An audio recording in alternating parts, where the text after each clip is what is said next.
The story itself is very, very different from most UFO stories because it actually runs backwards. It works backwards, which is what fascinated me when I first heard the tale. And that is that the majority of stories, you have an absolutely cracking story with loads of visuals in it. People talk about these flying saucers descending in lights, and there's all these, you know, you can imagine the special effects and all the rest of it. And most programs do a really good job of the reconstructions, and they have all the eyewitnesses on. And when it comes to the end of the program and it comes to the crunch, they can't show you anything. There's like a bump in the ground, or a broken twig, or a burn mark on a tree, or, you know, some light, you know, blurred light in the sky, and that's it. But this story is the exact reverse. What we had to do was we had to start with the evidence, and the evidence are these fragments from the UFO. We've got 3 pieces of the green outer shell of some kind of vehicle. We've got the inside of the casing in the forms of pieces of foil, and there's at least 100 other fragments scattered all the way around the country that we know of. So we're starting with the evidence. You know, I'm actually sat there holding a piece of a flying saucer, you know, a piece of a UFO, and I'm thinking, what on earth is this? You know, here it is. How did it get here? What's the story?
In January 1983, a mysterious flying craft of some kind crashed in fields just outside Aberystwyth in mid-Wales. Strangely, only one local newspaper was to run the story about this event, and yet it could prove to be as significant as the Roswell crash in New Mexico. Can we claim to have hard evidence of this craft? Well, watch on. From that day to this, it still remains unidentified. No aircraft was missing, no pilots were missing, no mechanical things were found on the site. We can only conclude that this remains debris from a UFO, an unidentified flying object.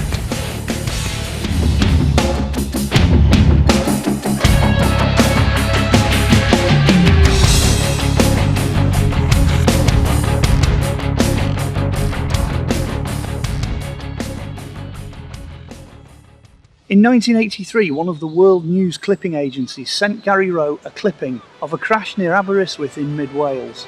This is the story that followed. The report in a national newspaper was headed "Strange Debris Out of the Sky," and it was from the Sunday Express, the 23rd of January 1983. It indicated that an unidentified flying object had crashed in Wales. The similarities with the famous Roswell incident became gradually too obvious.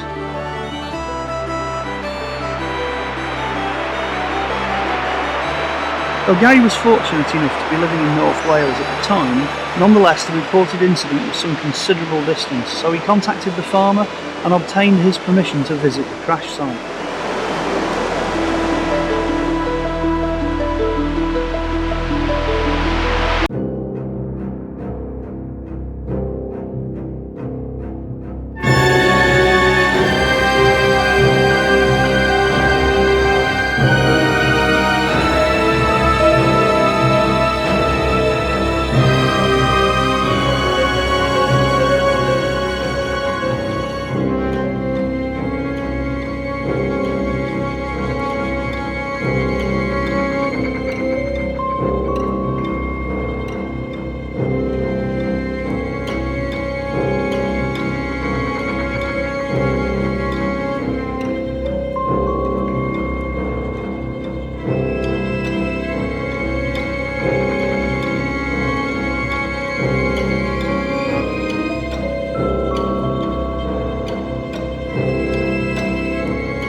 Question. I mean, you've only got to gaze out to those stars and out to that star field and realise that there are countless, millions of planets out there, any one of which could be the same as us.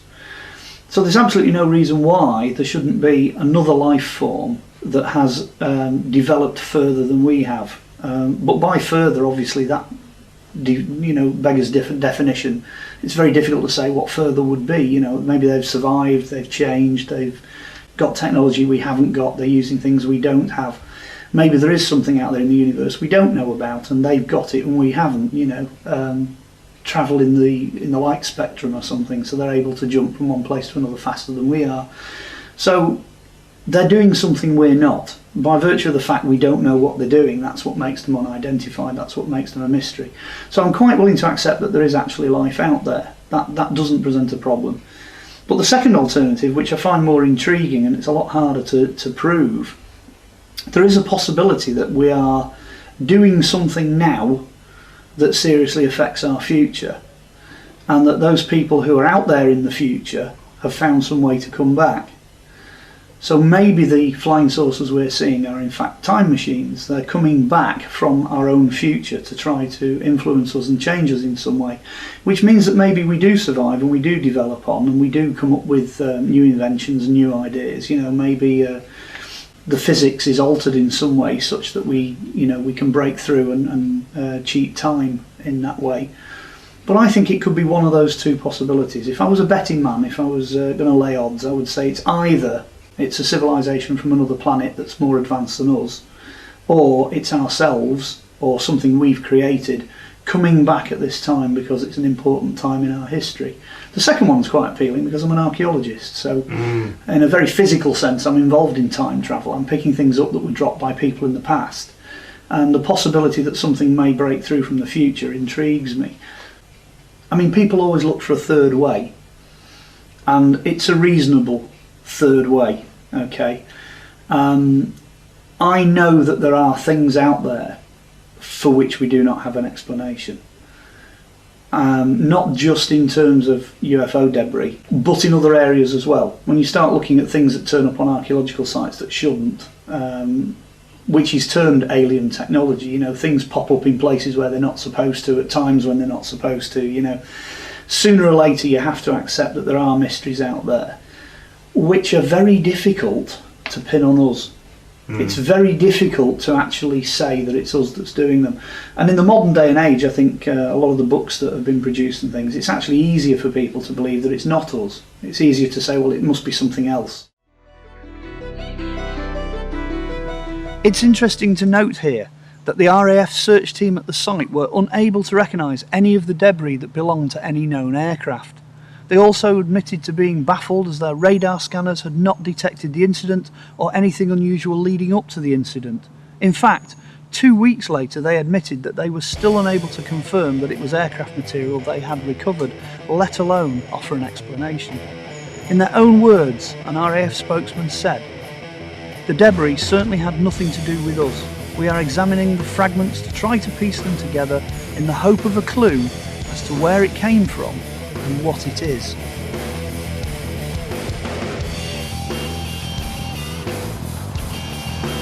We dispatched professional historian and researcher Scott Lloyd to the National Library of Wales to see if any other newspapers of the day carried the story of the UFO crash.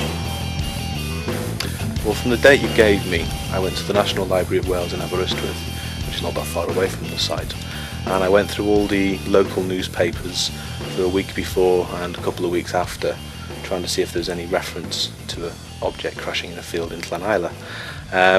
The local papers deal with every minor event that happens in the local villages, and I was very surprised to find no reference to it whatsoever, which I thought was a little unusual. However, there was some correspondence in the Cambrian news between locals of the area discussing the fact that Hercules aircraft had been flying very low in the area, but that was the closest I could find to anything crashing. I find it very unusual that an event that could reach a national newspaper wasn't recorded in the local newspapers, and this is in English and Welsh. So there's 3 or 4 local papers I looked at. So really I'd be interested to see what other evidence we can gather. This article here is a photocopy, so unfortunately we don't have the whole page, which would give us a definite dateline on the top. It's handwritten, the source, as the Sunday Express for the 23rd of January 1983, which is the period I looked at in the National Library. Now we have to hope that the person who wrote this A, got the newspaper right, and B, and probably more importantly, got the date right, otherwise I've been looking in the wrong place. Really, I'd like to continue the research by trying to contact the police in Aberystwyth to see what report they have of the incident, and also there's a reference here to the secretary of the Cardiganshire Farmers Union, so I'd also quite like to see if it's possible to speak to him, and then we can maybe narrow this down a bit more. And of course the journalist who wrote the article, an Andrew Chapman, hopefully we can get hold of him, and then maybe we can get closer to seeing why it didn't appear in any of the local newspapers.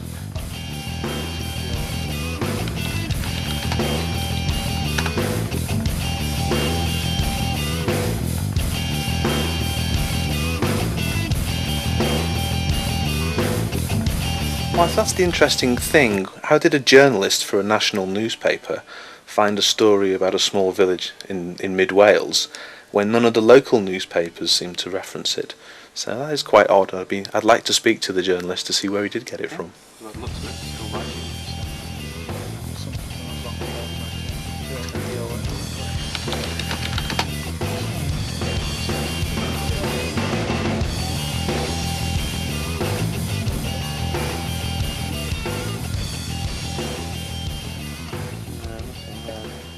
The other line of inquiry is also contacting the MOD to see what they had to say about the matter, because according to this article they gave a statement saying there was no aircraft out at the time and their radar scanners picked up nothing unusual, so it would be interesting to clarify that point. So I still think we have a few lines of inquiry left. It's so long since the original newspaper article appeared that its author, Andrew Chapman, has no idea what was his source material for writing that article. Furthermore, our researchers at the National Library of Wales didn't reveal any other newspaper article on the UFO crash. So once again, we've drawn a blank. The next best hope perhaps is to investigate the crash site itself. The absolute origins of the story, as Gary himself says, is this newspaper article here that says strange debris out of the sky. And it says this Sunday Express, 23rd of January 1983, strange debris out of the sky. An astonishing sight greeted farmer Irwell Evans as he trudged across his fields to tend his newly born lambs. Hundreds of pieces of honeycomb metal foil were strewn over an area the size of 3 football pitches. Huge twisted alloy plates painted green on one side, grey on the other, lay everywhere, and in a nearby copse branches had been sheared off trees. Mr. Evans telephoned the police. Soon his farm at Llanilar near Aberystwyth, Wales, was like a film set from a spy thriller. Police took away fragments of metal for analysis. A team of uniformed RAF men with plainclothes officers combed the land and nearby woods, using flashlights as darkness began to fall. And then it says, baffled. Among the pile of debris taken away was an aerial and a large chunk of metal with part of a serial number on it. Everyone concerned was convinced that whatever it was that covered Mr. Evans' field had fallen out of the sky at dead of night. But after 2 weeks, the riddle still remains. Police are baffled, so too are the RAF. No one in the close-knit Welsh community heard a plane that night. Nothing unusual showed up on RAF radar scanners. Mr. Evans, 29, who farms his 260 acres single-handed, said, "Whatever tumbled from the sky broke up on impact. It must have been a fair size. Wreckage was scattered across 4 fields. Had it hit buildings, there's no doubt the devastation could have been terrific. It must have come down the night before I found it, for the area was clear in the afternoon when I checked the flock. Yet I heard nothing at all unusual. Although the pieces themselves were extremely light, they must have fallen with some force to sever branches off trees. It is all very disturbing." Mr. Emir Hughes, Secretary of Cardiganshire Farmers Union, said, "I've asked the Ministry of Defence for an explanation, but so far have had no reply. The RAF say they had no aircraft out at the time this debris must have landed, nor were there any manoeuvres. Not only that, their radar scanners picked up nothing unusual. Meanwhile, villagers are still speculating about the debris. Could it be part of a large weather balloon? No, say Aberystwyth police. Too much metal. Part of a satellite? Unlikely. Any remains would be charred. We have no explanation as yet. It's baffling." An RAF spokesman said, "The debris certainly had nothing to do with us. We are examining the fragments to try to piece them together in the hope of a clue as to where it came from and what it is." That is the only first-hand account, if you like, at the time, taken just before, presumably before the 23rd of January 1983. So the obvious thing to do is to go and speak to that reporter. It's a chap by the name of Andrew Chapman. Now, Andrew Chapman still works for the Sunday Express. So we got in contact with him over the internet. We had a number of discourses between us. At one point he said, "Leave it with me and I'll see what I can do. I'll check the Sunday Express archives and my own notes and try and find the source." He then himself, Andrew Chapman, tracked back, but you bearing in mind this is, at the time we were producing it was 24 years, so he had to go back 24 years to find the source. And basically he has no idea. He really does have no idea where that article came from, other than the fact that obviously he spoke to the representatives of the Cardiganshire Farmers Union, etc., and the local police. He did the research at the time, so he knows that the contents of that story are factual. But apart from that, he was quite surprised to learn that nobody else had reported it himself. So that extra bit of research just served to deepen the mystery. In fact, it's quite exciting really, because instead of having it all laid out before us and sort of having, the beginning, a middle and no end, the whole thrill of doing this is the fact we've got the end, but we don't have the middle or the beginning. The whole start of the story is not there. You know, it starts from one article, one newspaper article, one investigation team that made it to the crash, one witness in the form of the farmer, you know, one case containing debris, and that's it.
Story that's relevant to the DVD, the UFO, the interest in UFOs.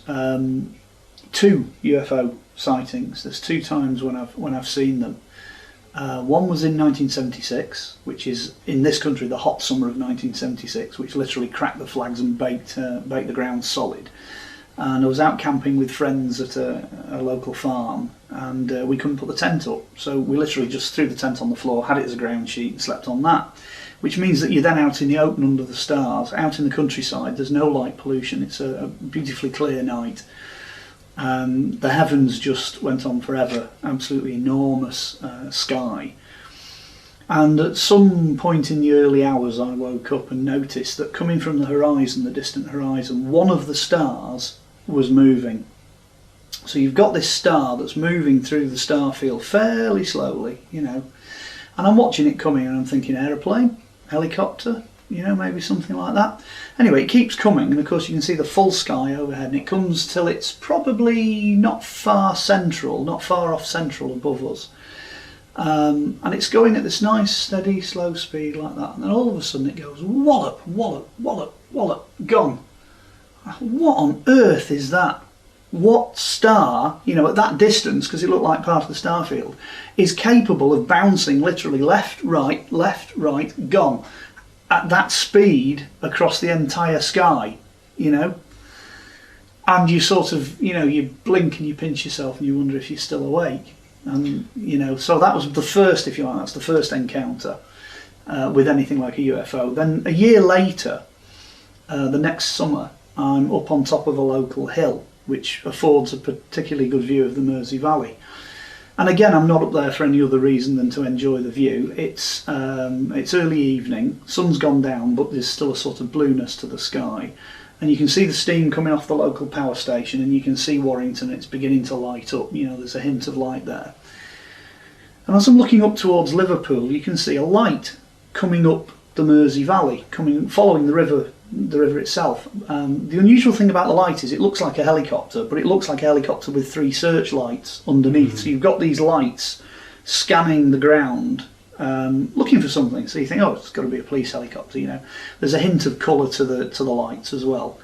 So it's got to be a helicopter. So you see it coming up, and it passes through the steam that's coming off the power station. Right. Now, steam is pretty jolly hot anyway, you know, and it's not the sort of thing a helicopter would do. The police certainly wouldn't fly through the steam coming off a power station. So at that point I'm thinking it's not a helicopter, you know, it's something else. And it keeps coming up the Mersey Valley, but each time it changes direction it does so really quickly. So it doesn't curve like a helicopter, it jumps, you know, when it changes directions. So it's moving and it's jumping back and two. And you can see the lights moving underneath, and then you've got other lights on it. There's, I think there's blue lights, white lights, red lights, and you can see that it's actually the wrong shape.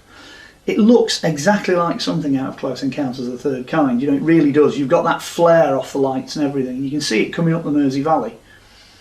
And as it's coming up, it almost reaches the bridge at Warrington. So you can see it's coming, you know, very, very close to the bridge.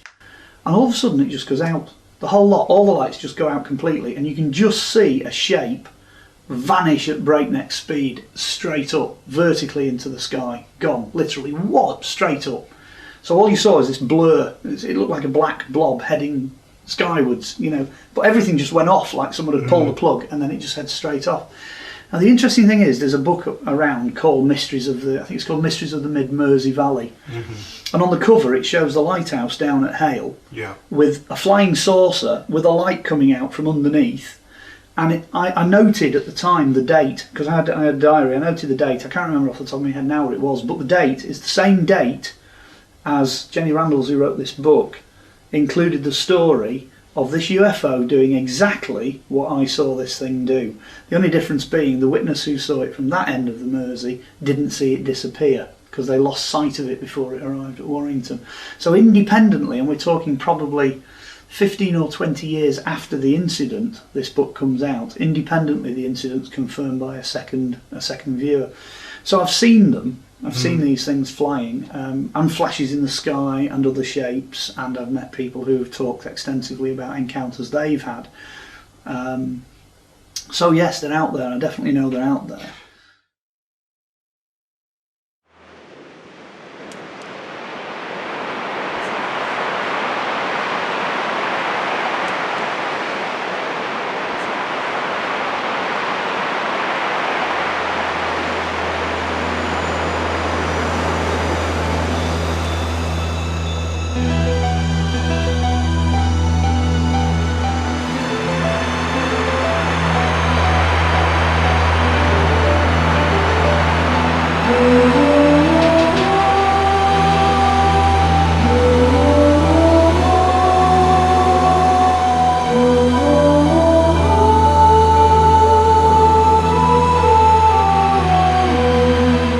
Over the months that followed, Gary and his team had the metal analysed by several experts, especially experts in the aerospace industry, and their findings can briefly be summarised as follows.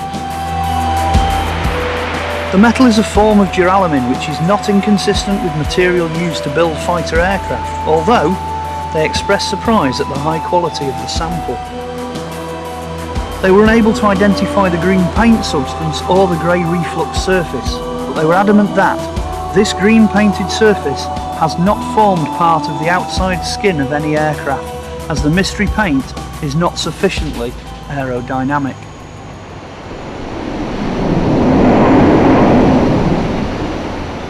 Associates in the armed forces and others in the aircraft construction industry were also asked to examine the samples and to offer an opinion. Their findings can be summarised. The only areas of an aircraft's construction that would normally require the use of honeycombed or sandwich strengtheners would be the control surfaces, i.e. the tail rudder or wing flaps.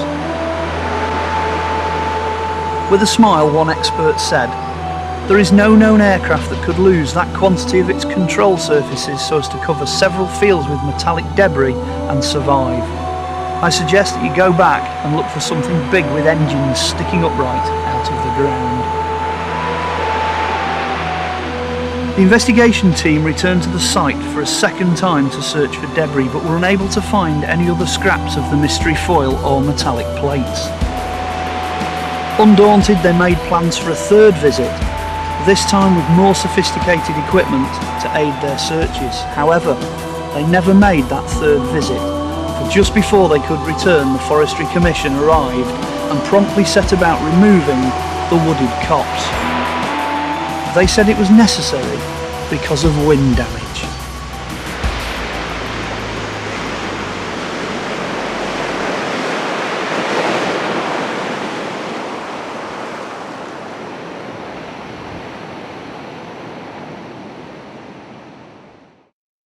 It's going back quite a few years now. I think it was in Blackpool. I think we met in Blackpool. There was a conference there. Not a very salubrious place, Blackpool. It's got its nice, interesting tower, famous the world over. Fun fairs and casinos and things like that. And there was a conference there. It's not essentially a UFO conference. It's a conference called Probe. And it's quite appropriate because they look at world mysteries, mysteries of all different kinds, and evidence is presented there of these mysteries. So it's quite useful to stay tuned into that community. And Gary was one of the speakers, and I was a speaker at the same conference. And we were poles apart because I'm a sort of a scruffy hippie type character, and he's this gentleman, older gentleman in a suit. And as soon as we got talking, we realised we had an awful lot in common. At that time I ran a group, he ran a group. He was doing things in his life that I was doing in my life. We had the same interest in archaeology and who parts and all sorts of mysteries and what have you. So it all started over in a Chinese banqueting place in Blackpool. And what really got my attention was the bit when he said, well, I've got 4 pieces of a UFO in my garage. At which point I thought, I'm going to file that one away. And I did file it away. It took quite a few years to come back to him on that particular issue. I think it took about 5 or 6 years from us meeting. He'd had problems with people dealing with that as an issue before. I think someone had tried to produce a production of some kind to video or DVD for him, and had gone down the flying saucer route, full on, which was not really what he wanted. He wanted more of a serious programme. And so when I got to talking to him, he said, well, yeah, if you can do it seriously, then we'll seriously have a go at it. So although the production's relatively short in terms of DVD releases, the content of it took about 2 years to thoroughly investigate, and then probably another 6 months to put the final production together.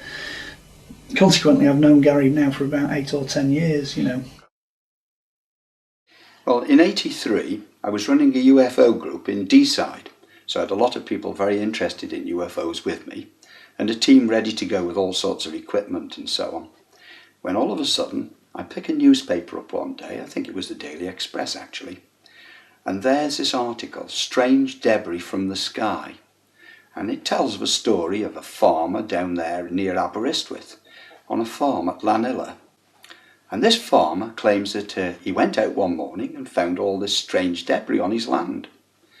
Well, obviously it had connotations to me of Roswell, and I'm thinking strange metallic debris spread all over fields.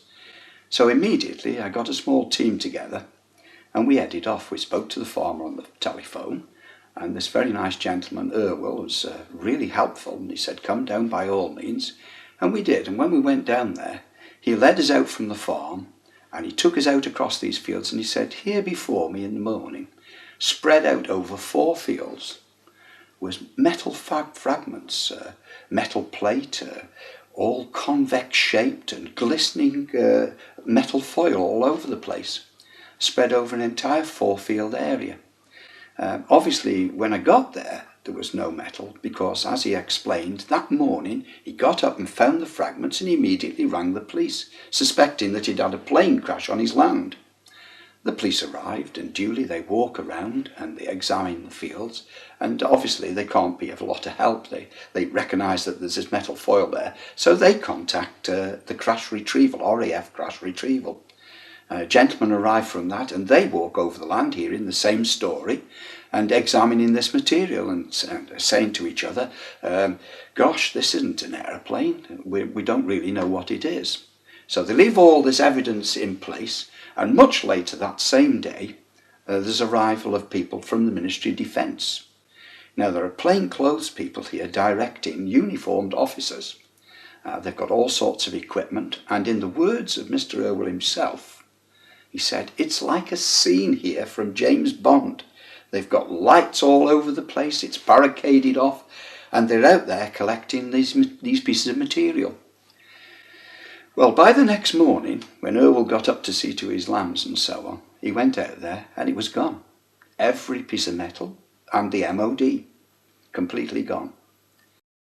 Much later, we arrived as a team to investigate.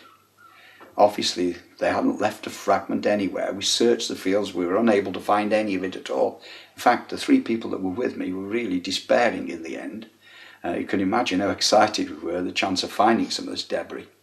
So I said to my colleagues, I said, there's no way, I don't care how good they are, the MOD and what they used, it would be very, very difficult to clear the forest that adjoined the land. So we set off amongst the branches and the trees and so on, and it wasn't long before we started to find strange fragments of this metal. And we recovered a number of pieces of this. You could see clearly where to look because there was a line right through the top of this wood, or this forest if you like, where all the treetops had been sheared off, probably to a width of about 20 odd feet. And all the tops of these trees were scattered straight in a line right across this field. So it was easy to find where we needed to look. And we came away with this material.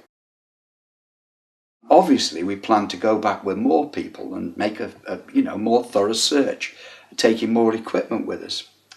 Well, you will not believe this, but that very same week I had another phone call from the farmer, and he said, you're still welcome to come down and do your research and so on, but you might be wasting your time. So I said, well, how's that then? He said, well, you know that forest, as I'm speaking to you, they're actually removing it. I said, pardon, you're removing a forest? Yes, he said. So I contact the Forestry Commission and say, would you like to tell me why you're removing the forest? And a Forestry Commission person, and it sounded as if he was smiling, although obviously I couldn't see him on the telephone, he said, well, it's wind damage, you know. And I said, wind damage? You usually remove a forest for wind damage. No, he said, but we're removing this one. So I took it from that, obviously, that the Ministry of Defence had decided that the best way to remove any evidence in the forest was to take the trees away. And that's exactly what they did. Or is this just going to turn into another story of strange noises, vanished evidence and weird lights in the sky? If you'd just like to come this way, I've got some of the pieces here to show you.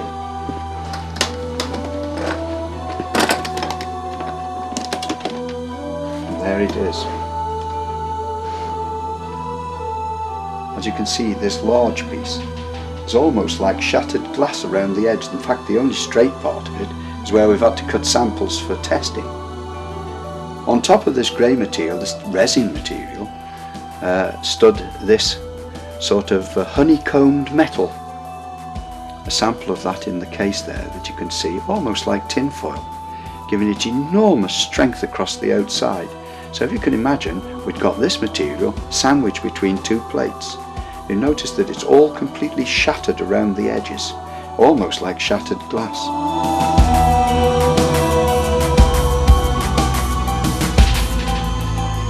Well, as a matter of fact, I've got a small sample of the material here. On the one side, as you can see, it's a green colour, and on the other side it's a grey colour. The grey colour is some kind of resin that's not been properly identified yet, and obviously there's this duralumin in between. You notice that all the edges of the material look as if it's broken glass, it's shattered. The only straight edge, in fact, is the one that I've actually cut to take samples from. All the pieces are of a slightly concave nature, indicating that this has either exploded or imploded at some time. What's interesting, though, is the strength of this material. It's extremely strong, given that it's so light. Very, very strong. I can just bend it or flex it, but it would take quite a serious amount of effort to put a crease into it. I think you'll agree with me, that is extremely unusual. On the side that you can see that's grey, where the resin was, attached to this, there was honeycombed metal foil that resembles baking foil, but all neatly honeycombed, and obviously the two pieces of metal went either side, sandwiching this honeycomb between them. The result is, of course, extremely stronger material that can't even be crushed, and yet extremely light at the same time. Quite incredible construction, really.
Well, he was very, very clever because there's a story attached to this, so I suppose I should really tell the story. That is a keyring. Mounted at the back of this magnifying glass is a keyring, and he had 100 of those keyrings produced. The reason being, word got out through the authorities, probably through the farmer whose land the UFO crashed on.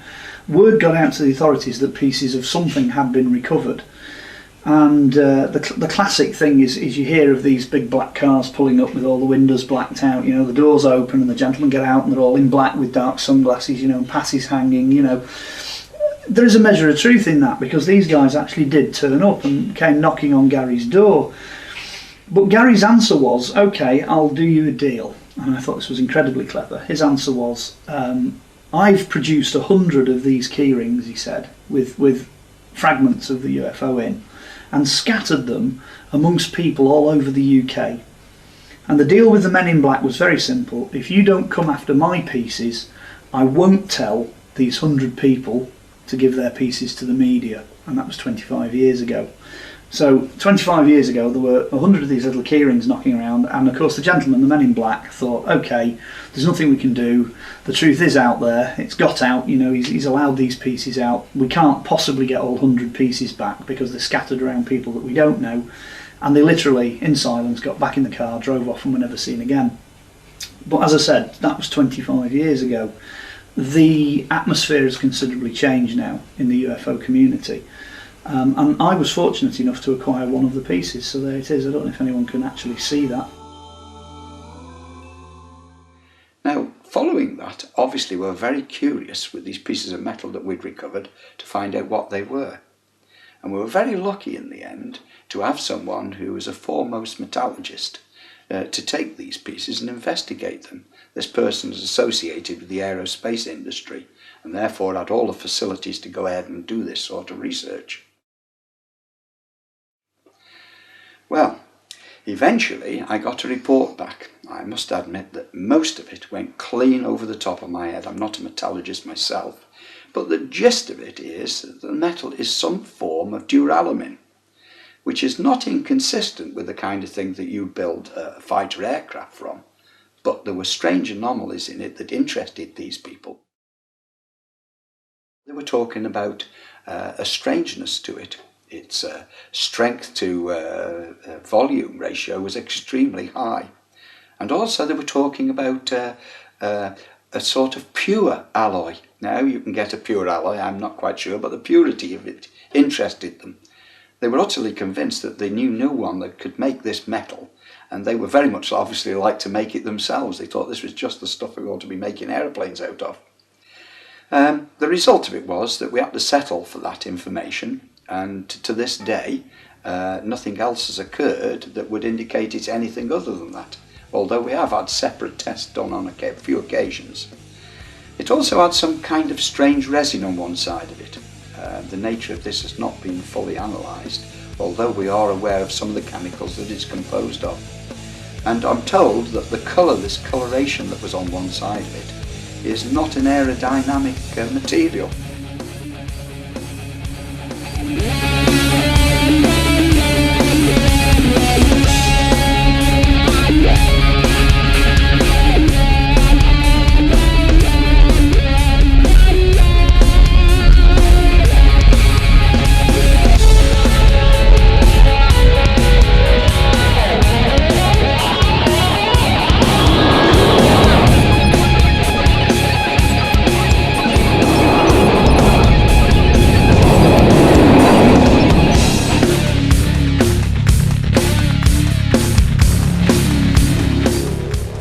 From that day to this, it still remains unidentified.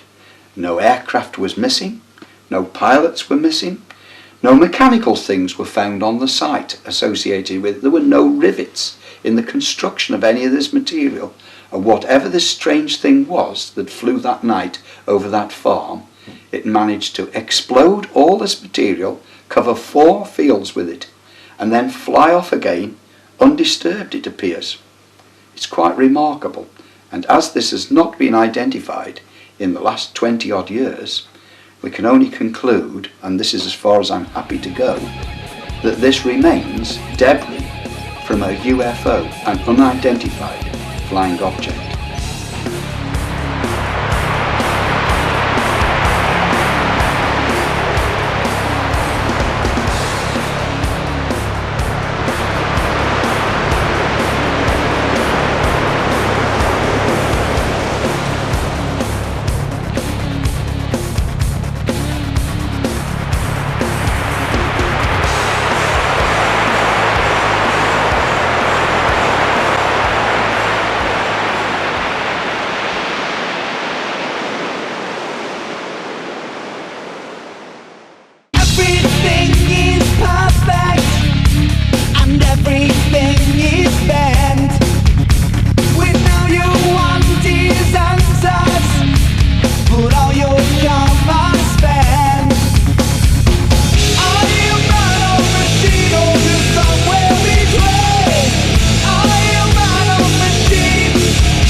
Why did we do the crash sequence? Well, the crash sequence itself is interesting, and it's interesting for two reasons. The first reason it's interesting is that the physical evidence that was there at the time of the incident was good enough to be able to reconstruct the nature of the craft. Right. Okay, you could very clearly see in the trees a 20 to 25 foot wide channel cut through where the flying craft had gone through, and when it had exited the forest it had scattered the debris forward across the 4 fields. So you could easily reconstruct from that exactly what had happened. So when you see the reconstruction on the DV, you can see the craft coming down. You know, we've done that, we've fudged that a bit and made it look, you know, a bit indistinct is the word I'd used. It's very indistinct. We haven't really made a meal of that. The bit we have made a meal of course, is where the thing actually turns in trouble, swings down and then smashes through the trees, because that is the factual bit. We know it did that. The reason we went for this shape, because I've actually got the model we used here, it's quite an interesting one this. The reason we went for this shape is that this is what is standardly referred to as a flying saucer, and it's about as bland and innocuous a shape as you can get. It's the same shade of green roughly as the original debris was, so we're assuming the outside of the craft was that colour. And the other reason, the second reason why we went for this, is because it's actually got some writing on the bottom here, and people might notice. It actually says Belling Bed Warmer, and for 50 pence on a local car boot I found this electrical apparatus that has a light bulb inside it. You plug it in and shove the thing into your bed, you see, and it actually warms your bed up. So this is a piece of archaeology from the late 1950s. It was 1950s blue-grey when I bought it. And I just thought it was amusing that we should be using a 1950s bed warmer as the shape for the UFO, you see, that crashed. The other thing as well that's worth mentioning, these bobbles on the bottom are very indicative of a book that influenced me fairly early on. My dad actually gave me a copy of it when I was a child, because it's a book from the 50s, which is this one actually. This is the classic Flying Saucers Have Landed. Okay, this is the George Adamski book that really pushed this forward. It's debatable whether that's a clever model or whether it really is a UFO, but it's got these balls underneath it, you see. So ever since this, UFOs have tended to take that shape. So it fascinated me. I mean, actually going through Flying Saucers Have Landed again recently, just going through this for research, things really haven't changed, you know, since this book was done. You know, I can almost imagine Adamski sitting there, you know, back when this was written, and working on his research notes, banging away on his typewriter, and putting this together. I wonder sometimes if he actually knew what effect this would have. 1953, that's when this was done. 1953. So you never know. 53, 83. Who knows?